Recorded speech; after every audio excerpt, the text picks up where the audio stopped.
এই দশম গ্রেড বাস্তবায়নের জন্য পদে প্রান্তরের চেষ্টা করতেছে। সরকারের বিভিন্ন মহলে তারা ধর্ণা ধরতেছে তাদের দাবি আদায়ের জন্য। এই দশম গ্রেড দিলে সরকারের কোনো আর্থিক ক্ষতি সাধন হবে না, কারণ অনেক মেডিকেল টেকনোলজিস্ট এই দশম গ্রেড পার হয়ে এমন মেডিকেল টেকনোলজিস্ট এবং ফার্মাসিস্টদের দীর্ঘদিনের প্রায় 3 যুগের দাবি দশম গ্রেড সহ 5 আগস্টের পরে শিক্ষার্থীদের যে 6 দফা দাবি ছিল, সেই 6 দফা দাবির 1 দফা দাবির অন্যতম দাবি দশম গ্রেড।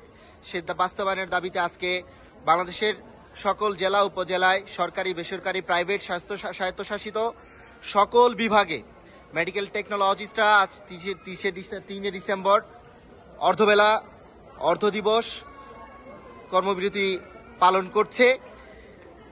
আন্তর্জাতিকভাবে medical laboratory technology, radiology, dental এবং অন্যান্য সংশ্লিষ্ট ফিজিওথেরাপি সহ ফার্মাসি সহ সকল বিভাগে পিএইচডি ডিগ্রি থাকলেও বাংলাদেশে উচ্চশিক্ষা সহ দীর্ঘদিন ধরে মেডিকেল টেকনোলজিস্টদের কোনো ধরনের মান উন্নয়ন নেই এবং স্বাস্থ্য সংস্কার commission, allied health professionals council এর প্রস্তাবনা দিলেও অদ্যাবধি তার কোনো বাস্তবায়ন না হওয়ায় মেডিকেল টেকনোলজিস্টরা কর্মবিরতির মতো কর্মসূচি দিয়েছেন এবং আগামীকাল 4 ডিসেম্বর কমপ্লিট শাটডাউনের কর্মসূচি রয়েছে।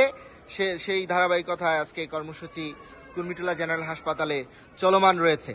সকলেই শান্তিপূর্ণভাবে কর্মসূচি পালন করছেন, কিন্তু কর্তৃপক্ষ যেহেতু এটাতে কোনো ধরনের রেসপন্স করছে না, ফলশ্রুতিতে জনগণ ভোগান্তির মধ্যে পড়েছে এবং জনদুর্ভোগ তৈরি হয়েছে।